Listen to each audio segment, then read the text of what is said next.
Tell me who you are and what you do.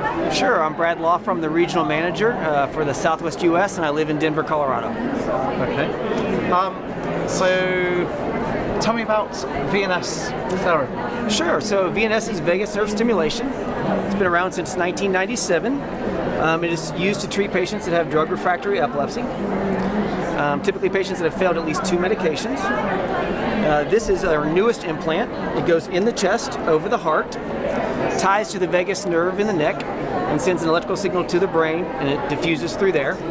Works on all types of epilepsy. And the newest model actually constantly monitors heart rate, and if the heart rate were to go up suddenly and significantly, then it would send a bolus of stimulus to the brain to try and stop the seizure. Because many seizures, if not most seizures, will have some type of tachycardia prior or as a precursor to the actual seizure itself. Yeah, so that's how this device, the Sentiva, works. And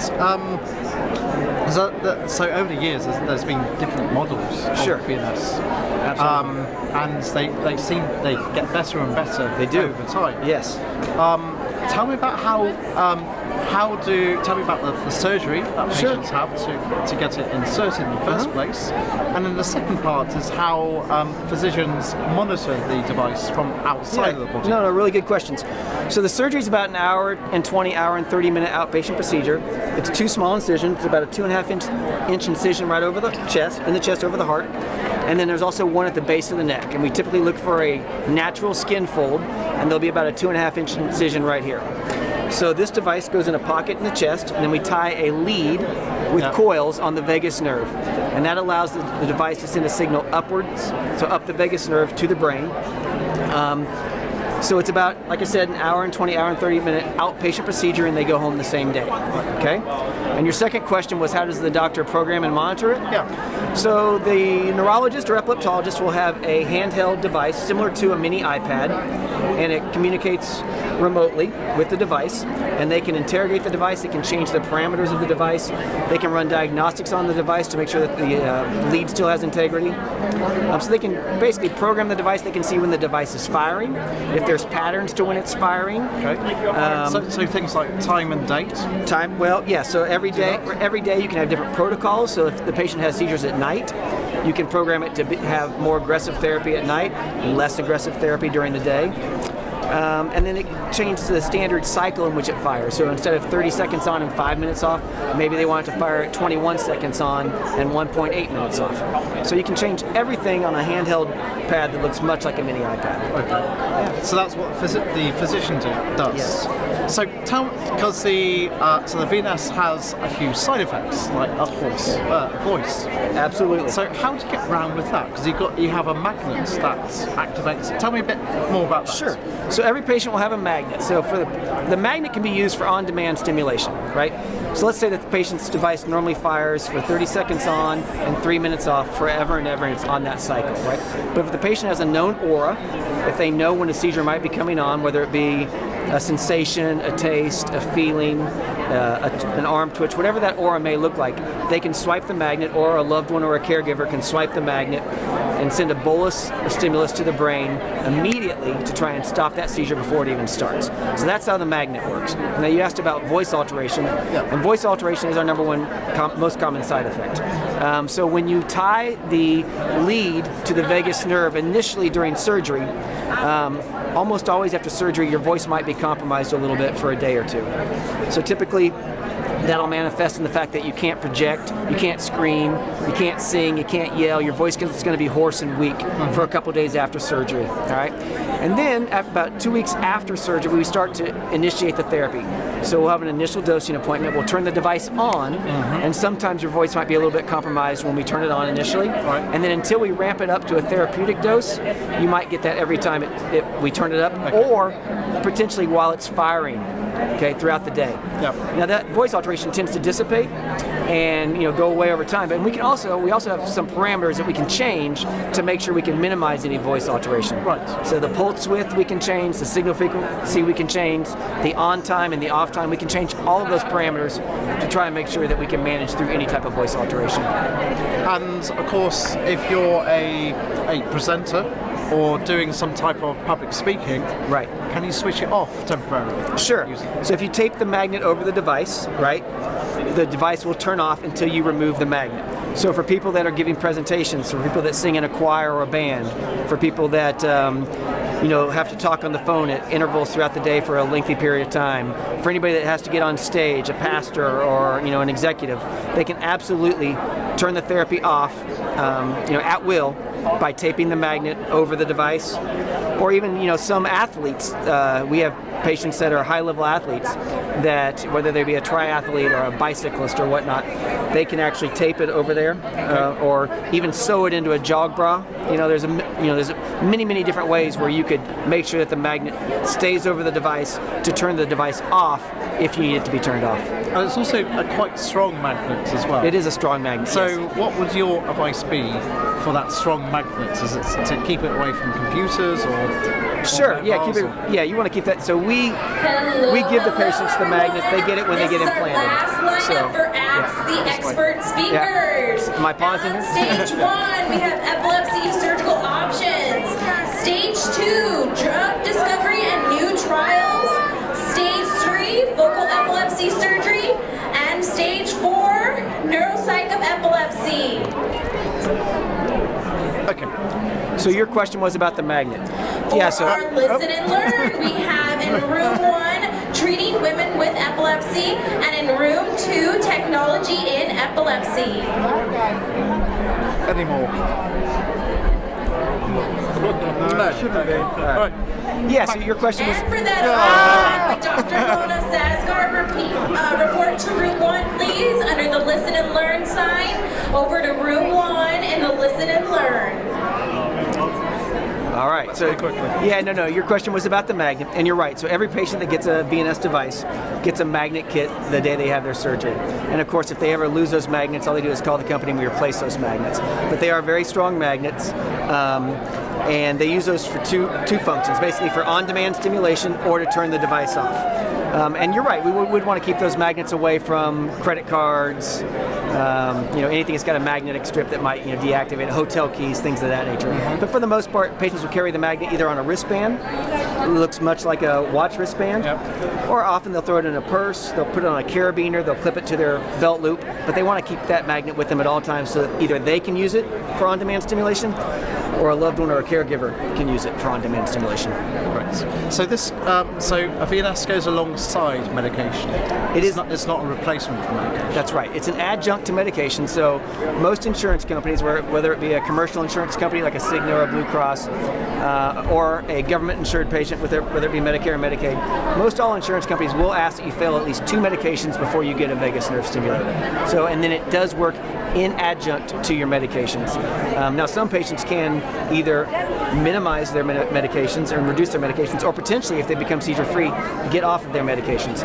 But for the most part, and in most common circumstances, it is an adjunct to the medication. So was the VNS only built for one type of seizure, or was it built for many? No, it's built for many. So the fact about the nice thing about the Just giving VNS. a few more shout outs to our vendor tables. Has everyone stopped by to see Dante's Labs? Has everyone been able to see Global Genes? And what about right over here, our VNS Therapy Station? Come over and check it out for great education and great awareness.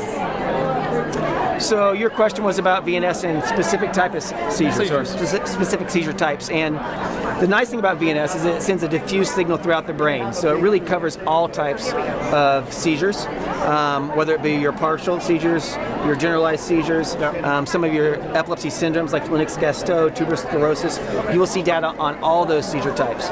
So unlike maybe a resective surgery where you have to have a focal lesion, and really without that focal lesion we probably wouldn't do surgery, with VNS it will cover all types of epilepsy and have truly remarkable results across the spectrum of epilepsy. And it's been a successful device because it's not only just used in epilepsy. Is it used in other? So you're right. I mean, it's most commonly used in epilepsy, but it has 2 FDA approvals. So in 1997, it received the FDA approval for epilepsy, and then in 2005, it received the FDA approval for treatment-resistant depression. So you can find data on both of those disease states, but right now, most commonly, the device is used in epilepsy patients. Okay, so if viewers want to find out more information about VNS, is there a website that they can go to? Absolutely, www.vns.com. Or they can call 1-800-332-1375 and ask for a nurse case manager that'll walk them through the process of what a VNS is, what it does, and how to potentially get one in their area. Great. And so finally, for patients, is it a scary procedure? Should they be worried about it? It is a surgery. It is done under anesthesia, but quite frankly, most of our surgeons will liken it to the difficulty of a tonsillectomy. It's very comparable in that regard. It is not brain surgery, so we're not removing a portion of your brain. We're not removing your skull. We have 2 small incisions, 1 2-inch incision here in the chest, 1 at the base of the neck, and most patients will go home the same day. So, it is a surgery, but I don't think I would characterize it as a scary surgery. Okay. All right, so nothing for patients with epilepsy to worry about or their caregivers. Well, no, truly, and we have an incredible support staff throughout the country. So whether you get implanted in Detroit or Orlando or Nashville or Seattle or Denver or Dallas, it doesn't really matter. We've got nurse case managers that will help hold your hand through the procedure, help make sure you get a consultation with the surgeon, help make sure you get an OR date with the surgeon, and then we in the field as VNS representatives, we oftentimes will attend the dosing appointments with the doctors and make sure if they need help there, we're always there available to them. That's great. So finally, you're here at Epilepsy Awareness Day. Yeah. Is this your first time here? It is. And what do you think of the event? I'm impressed by the event. Yeah, and actually I've met a lot of patients that have great questions about typically VNS, but also just truly epilepsy overall. And if a patient has epilepsy, I would highly recommend they come to this event because there's a multitude of resources for them. So obviously we are one of many, many booths, but the turnout's been amazing and the patients have been great. So it's been a really good day.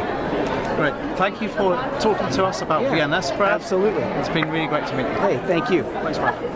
How long have you had VNS? Oh, I had it for like 15, 18 years. Yeah. And has it been good for you? It's been good. Yeah. And how long have you had epilepsy for? I had epilepsy since I was 5 years old. Since 5? And what type, do you know? Oh, it's tough at first, but my medications got a little better. I didn't have as many seizures that night when I got older, and I had epilepsy surgery when I was in middle school and high schools when they gave me the VNS Therapy. That's the vagus nerve stimulator. Yep. That gives me a chance to help me get a better type of way I could really do more stuff than just staying at home. And when I didn't have that surgery at the VNS, there was a lot of unhappiness that when I didn't have it, but when I did get it, I really rejoiced with joy. Yeah. Because, just having like partial complex seizures now, it gets me more of a chance to do stuff. Yeah. So that's been VNS is beneficial. And it's Yeah, we really have a lot of stuff that makes people feel better because it can really cause them to stop the seizure or slow down the seizure. Yeah. So, is this your first time at Epilepsy Awareness Day? Yeah, here it's my first time doing this. And how have you enjoyed it so far? Yeah, it's real great and had a real fun time here. And have you met any doctors here? I met a few people. Yeah. Yeah, it's a good event. So thank you for talking to me about Well, it's a pleasure, sir. about your epilepsy and VNS.